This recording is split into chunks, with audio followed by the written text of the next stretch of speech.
Let's consider the end behavior and some other behaviors of functions that have odd degrees.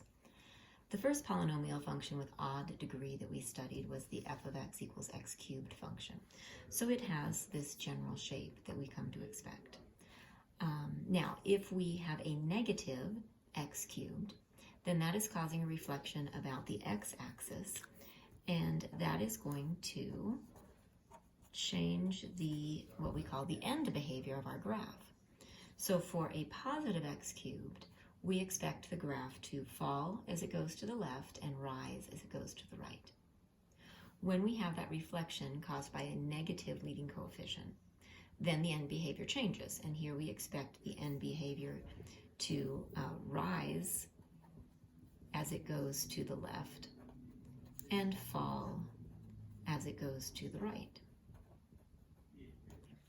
So if we begin with our x cubed function, we're going to be able to follow this behavior as we do transformations and just get more complicated forms that still have odd degrees.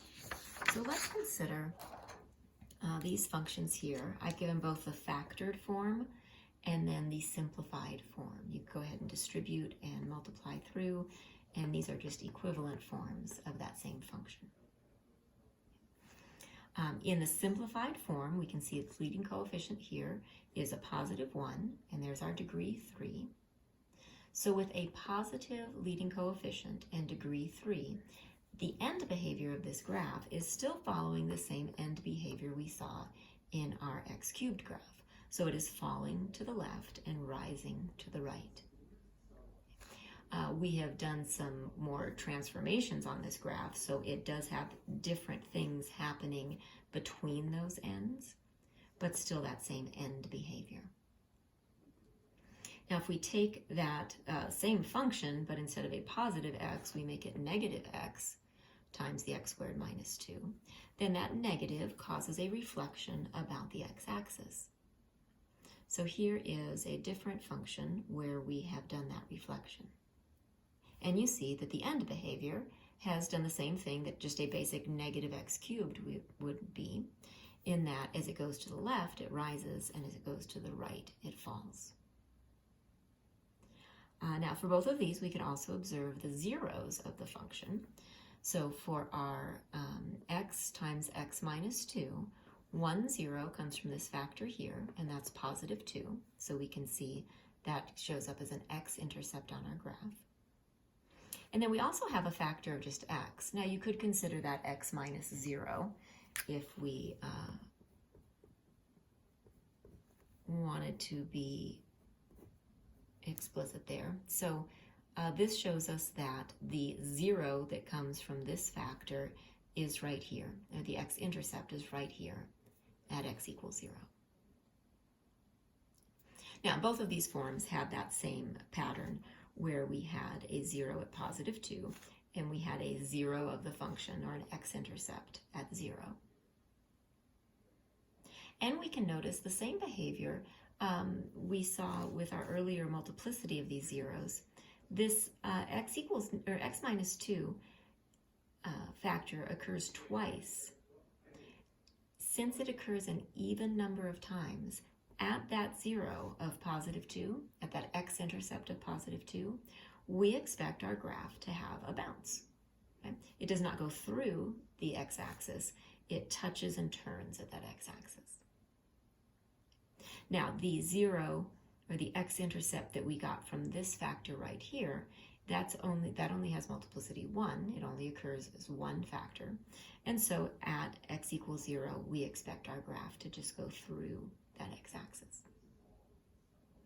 So the idea of the end behavior and the behavior at the zeros can give us a pretty good idea of what our function graphs look like. So if we continue on with odd degrees, we're going to see these same properties. Here are a couple functions that have degree 5. So if we continue our pattern with degree 5, we can have as many as 5 zeros of that function, or 5 x-intercepts of the graph. Okay, that's as many as, so that's our upper limit. Here's the simplified form of this function. Here is the factored form of this function.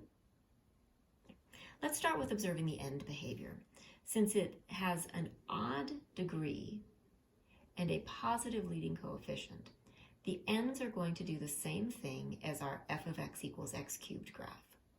So remember, our f of x equals x cubed graph with a positive leading coefficient falls to the left and rises to the right.